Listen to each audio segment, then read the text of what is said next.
Di sebuah desa yang tenang di kaki perbukitan, hidup seorang gadis bernama Susi.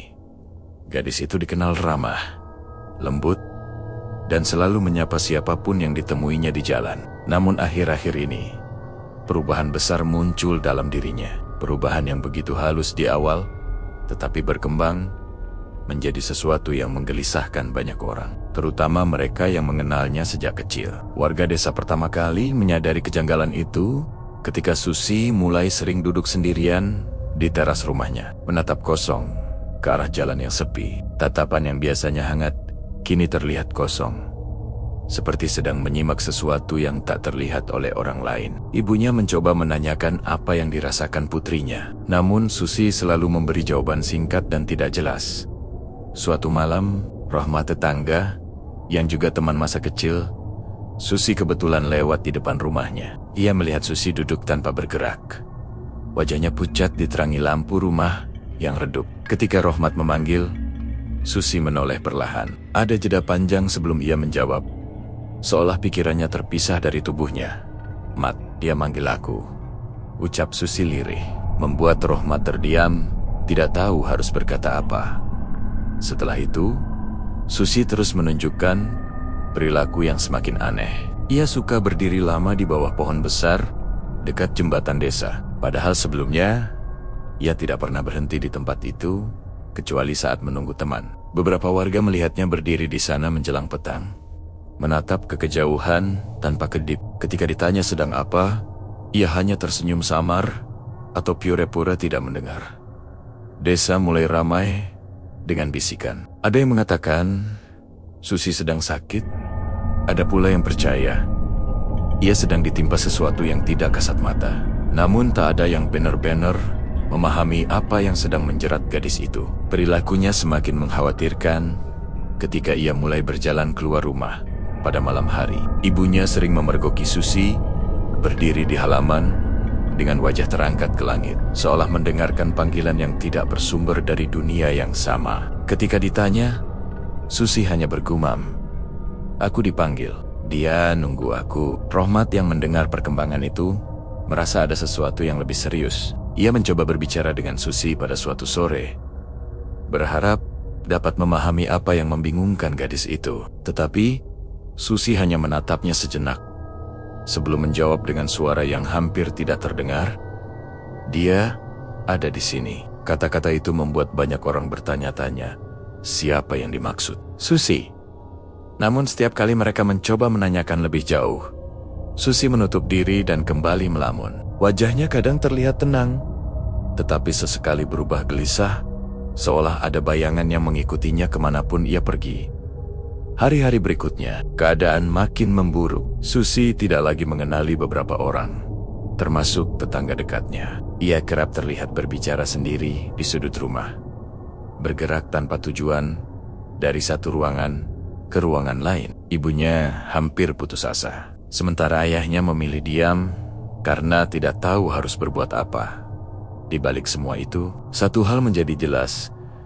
Perubahan Susi bukan sekadar persoalan kesehatan. Ada sesuatu yang menarik gadis itu ke dalam dunia yang tak terlihat. Sesuatu yang tidak dimengerti oleh orang-orang di sekitarnya. Dan tanpa mereka sadari, perubahan itu adalah awal dari rangkaian kejadian aneh yang perlahan akan membongkar rahasia yang lebih gelap dari yang mereka bayangkan.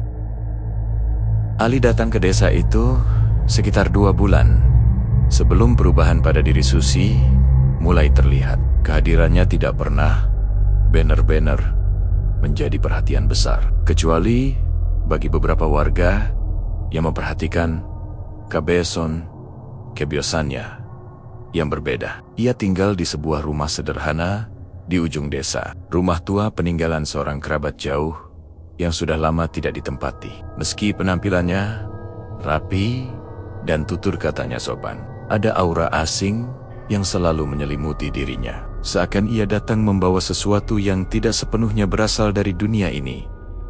Pada awal kedatangannya, Ali jarang bergaul. Ia lebih sering terlihat berjalan sendirian menuju pinggir hutan kecil yang membatasi desa. Beberapa warga pernah melihatnya duduk lama di batu besar dekat sana, seolah menunggu seseorang atau sesuatu. Ketika ditanya sedang apa, Ali hanya tersenyum tipis dan menjawab singkat, sekadar mencari udara segar. Tetapi caranya menatap membuat orang enggan bertanya lebih jauh. Ketika perubahan pada diri Susi mulai muncul, beberapa warga mulai menghubungkan keduanya. Susi yang sebelumnya tidak pernah mengenal Ali tiba-tiba sering menyebut sosok dia yang tidak jelas siapa, meskipun tidak ada bukti bahwa Susi pernah berbicara dengan Ali. Beberapa warga mengaku pernah melihat Ali berdiri tak jauh dari rumah Susi. Pada malam hari, ia tidak melakukan apa-apa, hanya berdiri mengamati seperti seseorang yang menunggu waktu yang tepat untuk melakukan sesuatu. Desas-desus itu sampai ke telinga Rohmat. Ia tidak langsung percaya, tetapi rasa curiga mulai muncul dalam dirinya. Suatu hari ia memutuskan untuk menegur Ali dengan cara sopan, berharap dapat memastikan apakah rumor itu benar atau hanya dugaan yang keliru. Rohmat menemukannya di depan warung Bunarti, sedang membeli beberapa barang. Ali, aku Rohmat, tinggal di sebelah timur desa, ucapnya memperkenalkan diri. Ali menoleh dan tersenyum ramah. Iya, aku sudah sering dengar namamu. Ada yang bisa kubantu? Nada suaranya tenang, tetapi ada sesuatu di matanya yang membuat Rohmat berhati-hati dalam berbicara. Ia merasakan tatapan itu seperti menelusuri pikirannya. Aku cuma ingin mengenal pendatang baru, jawab Rohmat sambil menjaga nada bicaranya tetap santai. Beberapa warga bilang, kamu sering ke hutan. Ada apa di sana? Ali tidak langsung menjawab. Ia menatap Rohmat sejenak, lalu mengalihkan pandangan ke arah pepohonan. Tempat itu tenang. Kadang aku butuh ketenangan, ujarnya singkat. Senyumnya samar, sulit ditebak apakah itu senyum tulus atau sekadar bentuk sopan santun. Pertemuan itu tidak memberikan jawaban apapun pada Rohmat, namun justru menambah pertanyaan dalam pikirannya. Ia merasa seolah Ali menyembunyikan sesuatu yang tidak ingin diketahui orang lain. Malam itu, seorang warga bernama Pasuro bercerita kepada beberapa tetangga bahwa ia melihat Ali berdiri di persimpangan jalan dekat rumah Susi.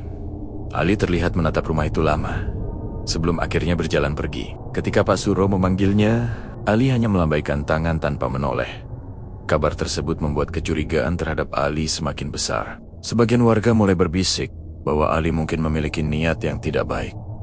Meski tidak ada bukti nyata, yang membuat keadaan semakin rumit adalah Susi yang terus menyebut sosok misterius yang memanggilnya. Nama itu tidak pernah ia ucapkan, tetapi perilakunya selalu berubah setiap kali Ali terlihat dekat rumahnya. Sementara itu, Ali tetap menjalani hari-harinya seperti biasa, seakan tidak peduli pada gunjingan yang beredar. Namun bagi mereka yang memperhatikannya dengan saksama, terasa jelas bahwa kehadirannya membawa sesuatu yang tidak wajar. Dan perlahan, desa mulai menyadari bahwa hubungan antara kedatangan Ali dan perubahan pada diri Susi bukanlah kebetulan belaka. Ada sesuatu yang terhubung di antara keduanya, sesuatu yang belum sepenuhnya terungkap.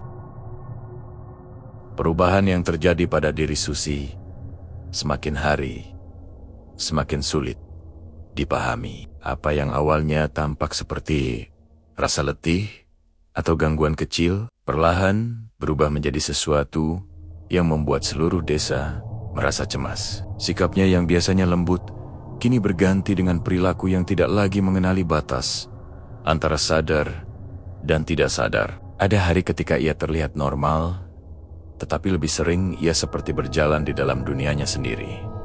Pada suatu malam, ketika desa sudah tenang dan sebagian besar warga telah masuk ke rumah, Susi keluar tanpa disadari siapapun. Ia berdiri di tepi jalan, wajahnya menghadap sawah yang gelap. Tangannya terkulai, sementara langkah kakinya tampak seperti mengikuti alunan yang tidak terdengar oleh telinga manusia. Rohmat yang kebetulan pulang dari rumah pamannya melihat sosok itu dari kejauhan. Ia mengenali tubuh mungil Susi dan bergegas mendekat.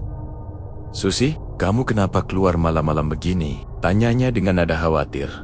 Namun Susi tidak merespons. Ia melangkah pelan menuju pematang sawah.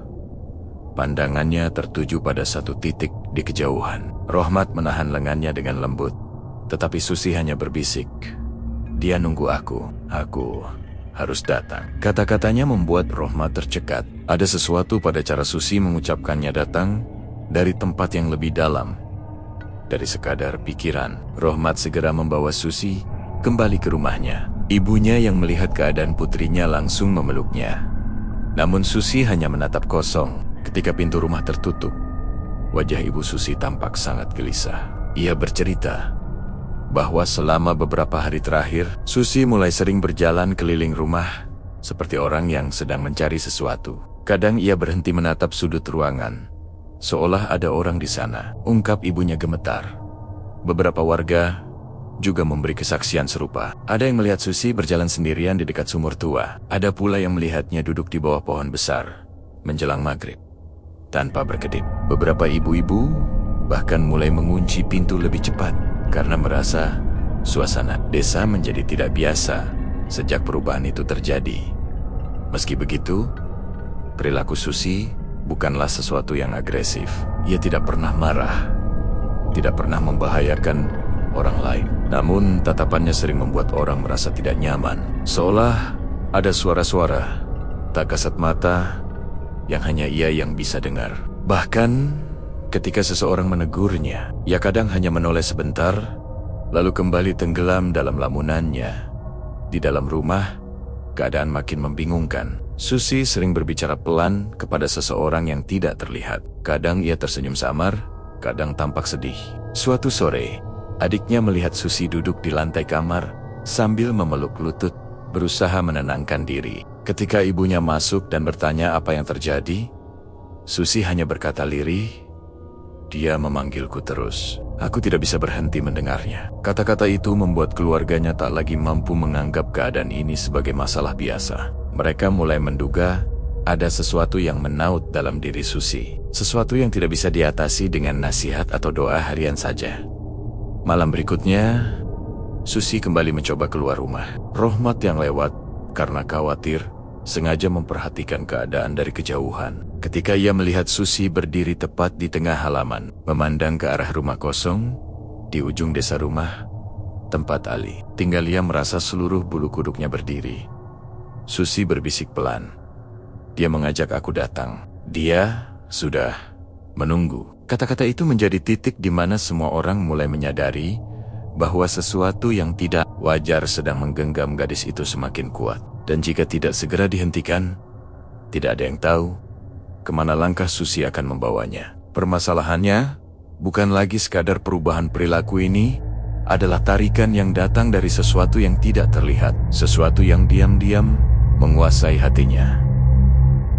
Desa itu memiliki banyak cerita, turun-temurun. Tetapi satu nama selalu menjadi pembicaraan ketika warga mulai merasa ada sesuatu yang melampaui akal. Mbah Jaya, ia adalah kakek dari salah satu pemuda desa, tinggal di sebuah gubuk bambu di dekat hutan kecil yang memisahkan desa dari ladang luas di belakangnya. Keberadaannya dikenal oleh semua orang, namun hanya sedikit yang benar-benar berani mendatanginya. Conan, Mbah Jaya memiliki garis keturunan yang terhubung dengan kaum bunian makhluk halus yang hidup berdampingan dengan manusia. Namun, tak semua orang bisa melihat atau merasakannya.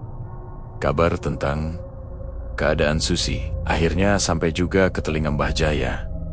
Bukan karena ia diberitahu, tetapi karena ia sendiri merasakan ada sesuatu yang tidak seimbang pada malam terakhir. Suatu sore, ketika langit mulai kemerahan, Rohmat memberanikan diri mengunjungi gubuk Mbah Jaya. Langkahnya pelan, namun hatinya diliputi kekhawatiran yang tak mampu ia pendam lebih lama.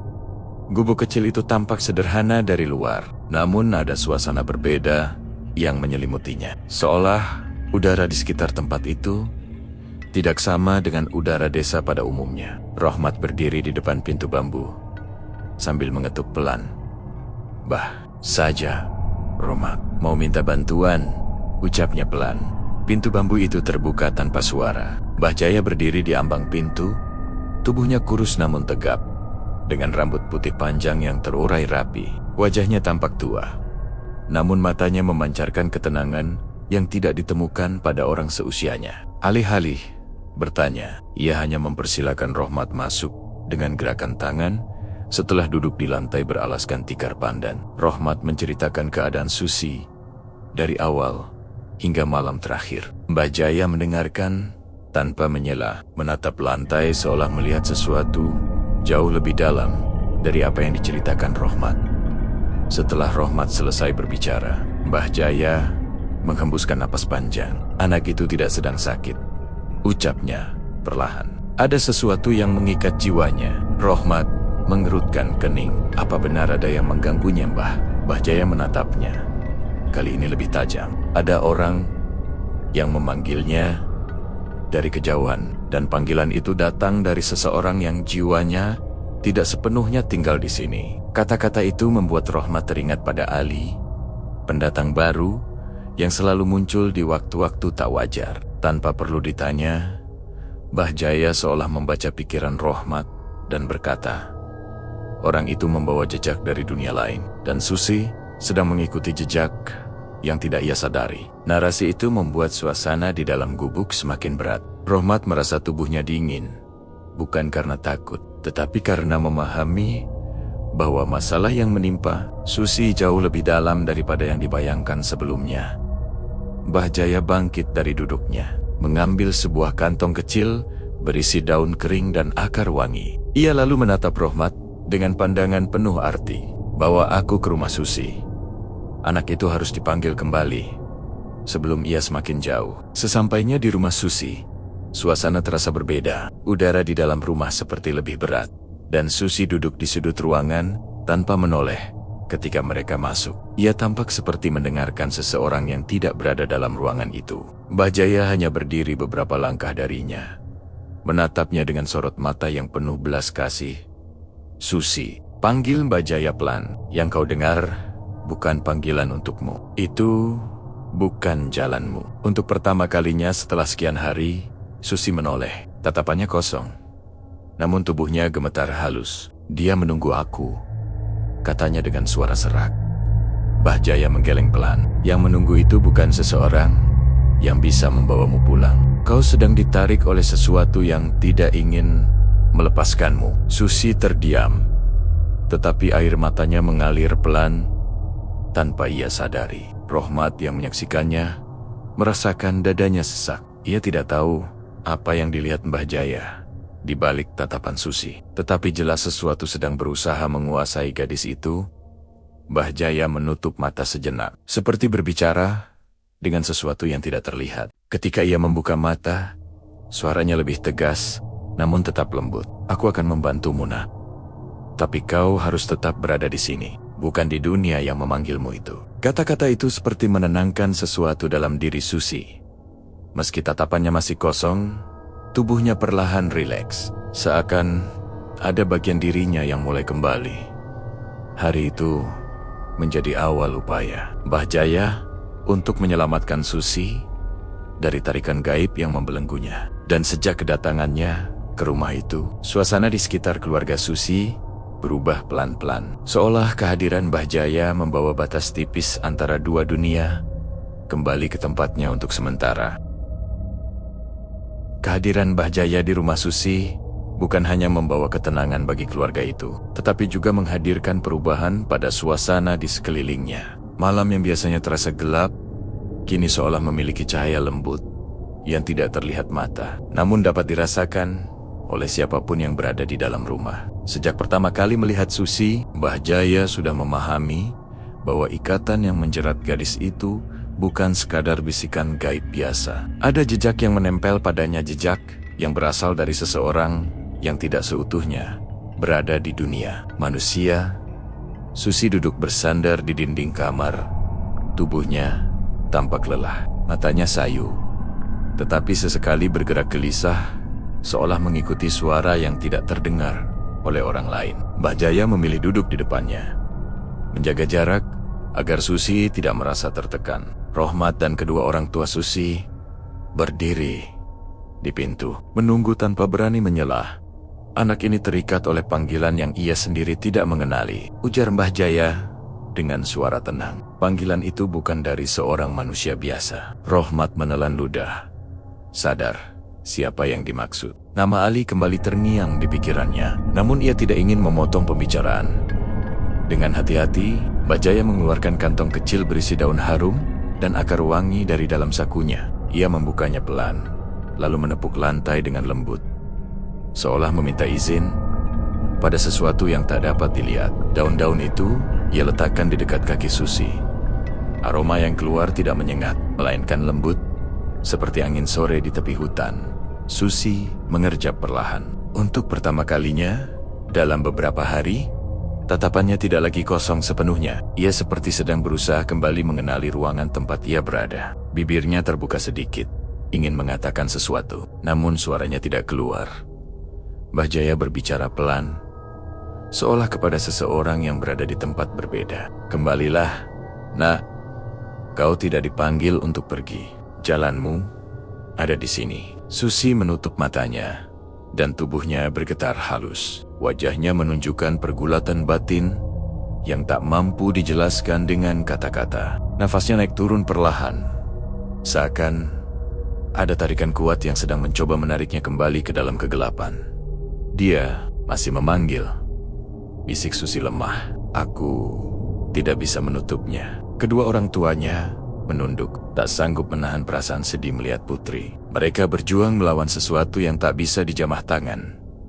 Mbah Jaya mengangguk perlahan, seolah telah menyiapkan diri menghadapi hal ini. Panggilan itu berasal dari ikatan yang dibuat tanpa izinmu, ucapnya. Ikatan itu tidak bisa diputus dengan paksa, tapi bisa dilepaskan jika kau bersedia kembali pada dirimu sendiri. Ia menutup mata dan meletakkan kedua tangannya di lutut, seakan ia sedang menghubungkan sesuatu yang tidak terlihat. Udara di dalam ruangan terasa lebih hangat, bukan panas, tetapi seperti aliran energi halus yang bergerak perlahan menyapu tempat itu. Rohmat yang memperhatikan dari jauh merasakan suasana berubah, seolah ada sesuatu yang sebelumnya menekan, kini mulai mengendur. Susi membuka mata lagi. Wajahnya tampak kebingungan. Aku seperti mendengar dua suara, katanya pelan. Yang satu memanggilku pergi, tapi yang satu lagi seperti mengajak aku tetap tinggal. Mbah Jaya tersenyum kecil, senyum seorang kakek yang memahami perjuangan cucunya. Suara yang kau dengar itu, yang mengajakmu tinggal, adalah dirimu sendiri. Itu suara yang harus kau ikuti. Perlahan, Susi memejamkan mata. Tubuhnya mulai rileks, dan tarikan gelisah yang sebelumnya begitu kuat tampak berkurang. Tangannya yang sebelumnya tegang, kini terkulai dengan damai di pangkuannya. Ada ketenangan yang belum pernah terlihat sejak beberapa minggu lalu. Setelah beberapa saat, Mbah Jaya membuka mata dan menatap Rohmat serta keluarga Susi. Ikatan itu sudah mulai longgar, namun belum sepenuhnya terlepas. Anak ini harus dijaga. Jangan biarkan ia sendirian. Pada malam hari, ada sisa-sisa jejak yang masih mencoba mendekat. Ibunya mengangguk cepat, sementara ayahnya menepuk bahu Rohmat seakan meminta bantuannya juga. Mbah Jaya bangkit perlahan. Tubuh renta itu tetap tegap. Malam ini, ia akan tidur lebih tenang. Besok, kita lanjutkan. Ikatan sebesar ini tidak terlepas dalam satu langkah. Ketika ia keluar dari rumah, angin malam berhembus lembut. Susi yang kini tertidur tenang menjadi pertanda bahwa perjuangan mereka baru saja dimulai. Namun satu hal jelas, upaya Mbah Jaya telah membuka jalan menuju kelepasan, mengurai benang-benang halus yang sebelumnya membelenggu Susi dari dalam. Dan meski masih panjang, harapan mulai terlihat seperti cahaya tipis yang muncul di balik kabut tebal. Desa itu mulai berubah sejak malam ketika Mbah Jaya melakukan upaya terakhirnya membantu Susi. Orang-orang yang biasanya tak peduli, kini mulai memperhatikan gerak-gerik Ali, pendatang yang sebelumnya terlihat sopan dan pemalu. Ada sesuatu yang membuat mereka merasa tidak nyaman, seakan ada selapis tabir yang menutup siapa dia sebenarnya. Namun hanya Mbah Jaya yang sejak awal bisa melihat sesuatu yang lebih dalam. Pagi itu, kabut menggantung lebih tebal dari biasanya. Rohmat berjalan perlahan melewati jalan setapak di dekat rumah Ali. Ia tidak bermaksud mengintai, namun langkahnya terhenti ketika melihat Ali duduk di beranda, menatap sesuatu di tangannya. Sebuah benda kecil yang tampak seperti cincin kuningan tua. Cahaya matahari yang samar membuat benda itu tampak berkilau. Rohmat tidak mendekat, hanya mengamati dari balik pohon jambu. Ali mengusap permukaan cincin itu. Bibirnya bergerak kecil, seolah merapal sesuatu. Pandangannya kosong, tatapannya menembus jauh, entah kemana. Sesaat kemudian, ia menutup telapak tangannya dan memasukkan cincin itu ke saku baju. Wajahnya berubah dari sendu menjadi tegang, seakan menyadari ada mata lain yang memandang. Sore harinya, Mbah Jaya datang ke rumah Rohmat. Ia merasa waktunya semakin sempit, Mat, ujar Mbah Jaya sambil duduk di kursi kayu. Napasnya pelan, namun mantap. Kowe ngerti ora? Sapa Ali, iku sakjane. Rohmat menggeleng pelan. Saya cuma merasa ada yang aneh, Mbah. Mbah Jaya menunduk sebentar, lalu menatap Rohmat dengan sorot yang dalam. Ali iku dudu wong sembarangan, ana sing nuntun dheweke, nanging dudu saka kene. Kalimat itu membuat bulu kuduk siapapun mudah berdiri. Nada suaranya tidak mengancam, tetapi penuh kewaspadaan. Mbah Jaya lalu menjelaskan bahwa ia pernah mengenali jejak halus yang mengikuti Ali, jejak yang tidak tampak oleh mata manusia biasa, tetapi terlihat jelas oleh orang berdarah bunian. Menurutnya, Ali membawa sesuatu dari tempat asalnya, sesuatu yang berkaitan dengan cincin yang sering ia bawa itu. Cincin kui dudu perhiasan, lanjut Mbah Jaya. Itu semacam pengikat, nek digabung karo niat sing ora suci, bisa narik batin wong liya. Rohmat mulai memahami mengapa Susi begitu berubah. Ada bagian dari dirinya yang seolah tercabut dari tempatnya, terikat pada sesuatu yang asing. Malam itu, suara angin di desa terdengar berbeda. Pepohonan bergesek, seperti sedang berbisik. Di rumahnya, Ali berjalan mondar-mandir, gelisah, seakan mendengar sesuatu yang orang lain tidak bisa mendengar. Ia memegang cincin itu, arat-orat di telapaknya dari kehauan. Sekelebat bayangan samar mengitari rumahnya, namun hilang setiap kali ia menoleh. Ali mulai terlihat panik. Nafasnya cepat, matanya memandang ke setiap sudut ruangan. Kenapa kalian datang sekarang? Gumamnya lirih. Suaranya bergetar, tak ada jawaban. Hanya suara angin meniup tirai dengan lembut, namun terasa menekan. Sementara itu, Mbah Jaya berdiri di luar pagar rumah Ali. Tubuhnya tegak, meski usianya sudah tua. Sorot matanya menunjukkan ia telah melihat cukup banyak untuk memahami kebenaran yang lebih besar. Ia tahu apapun yang mengikuti Ali bukan berasal dari dunia manusia, dan hubungan itu mulai retak akibat upaya Mbah Jaya membantu Susi. Ada sesuatu yang akan terungkap, dan ketika itu terjadi, desa kecil itu tidak akan lagi sama. Bab ini menjadi awal dari terbukanya asal-usul Ali tentang tempat ia berasal, tentang cincin yang dibawanya, dan tentang sesuatu yang selama ini menempel pada langkahnya, mengikuti setiap jejaknya seperti bayangan yang tidak pernah meninggalkan tubuh.